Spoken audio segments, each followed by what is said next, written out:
Okay, today we are going to read chapter 2 of book number 9, Dolphins at Daybreak.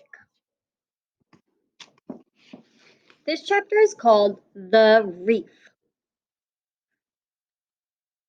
You see how the tree house is no longer in a tree. It looks like it's just on the sand.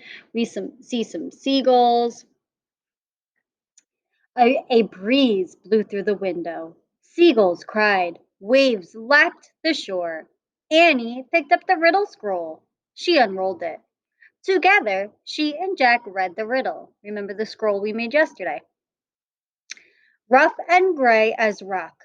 I'm plain as plain can be. But hidden deep inside, there's a great beauty in me. What am I? Let's listen again. Rough and gray as rock. I'm plain as plain can be. But hidden deep inside, there's great beauty in me. Let's go find the answer, said Annie. She and Jack looked out the window. The treehouse wasn't in a tree. It was on the ground. Why is the ground pink? Said Jack.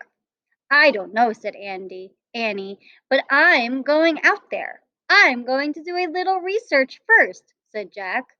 Annie climbed out the treehouse. Remember, they're supposed to do research to be a good master librarian. Jack picked up the ocean book and flipped through it. He found a picture of pink islands surrounded by water. He read, "This is a coral reef." Corals are tiny sea animals. After they die, their skeletons remain. Over time, the reef builds up from stacks of coral skeletons. Oh man, tiny skeletons, said Jack. He pulled out his notebook and wrote, "Millions of coral skeletons."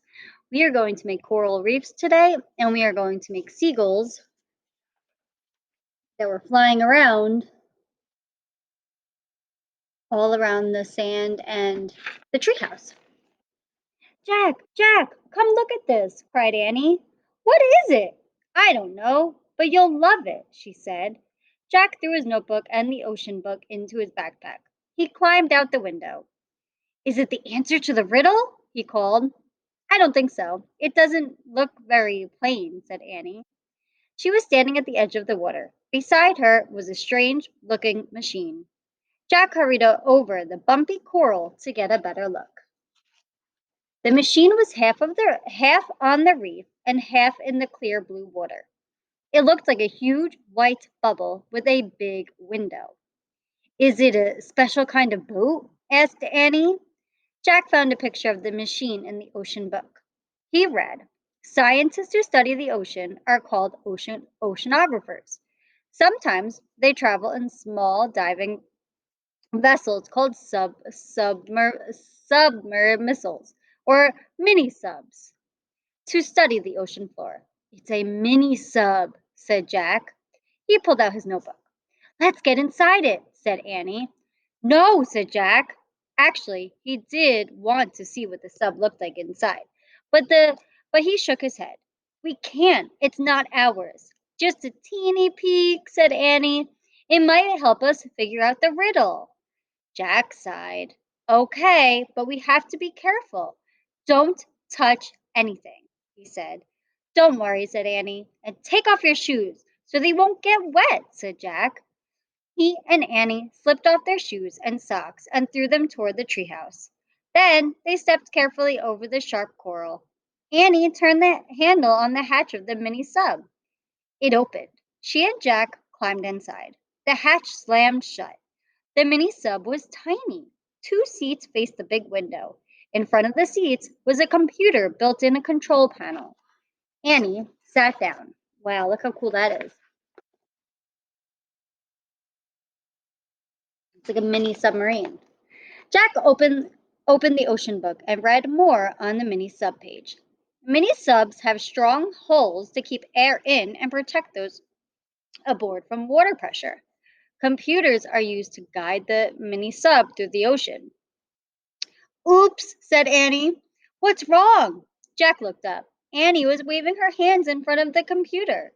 Now the screen showed a map. What's going on? Said Jack.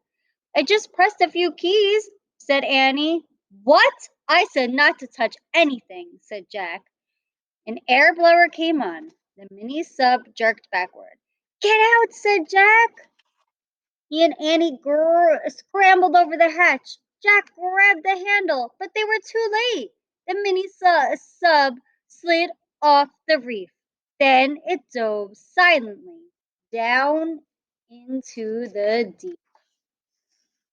Oh no, do you see? They got off of the sand, the coral reef, and they got down, and now they're going down into the ocean. You see the waters here, the bubbles. Oh no. And that is the end of chapter 2. Our prediction is, what do you think is going to happen?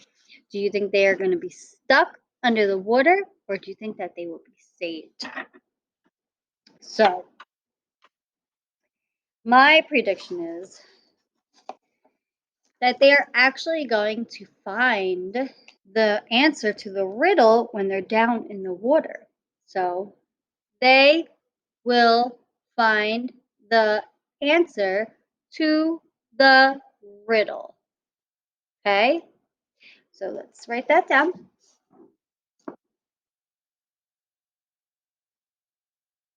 Or I'll say Jack and Annie because we're working on the word and. Jack and Annie will find the answer to the riddle when they are in the water. That is long. Jack, we should know J A C K. And we should know we're going to learn that this week. Let's do it a little darker. A N D. Annie, ANNIE. Jack and Annie will find out the answer when they are in the water. Jack and Annie will. Oh, okay. Jack and Annie will find the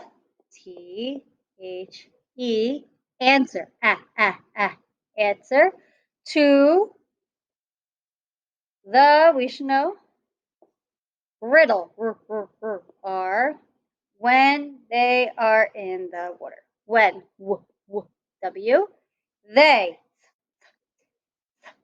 is R.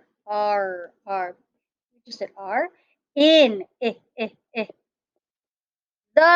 should know water.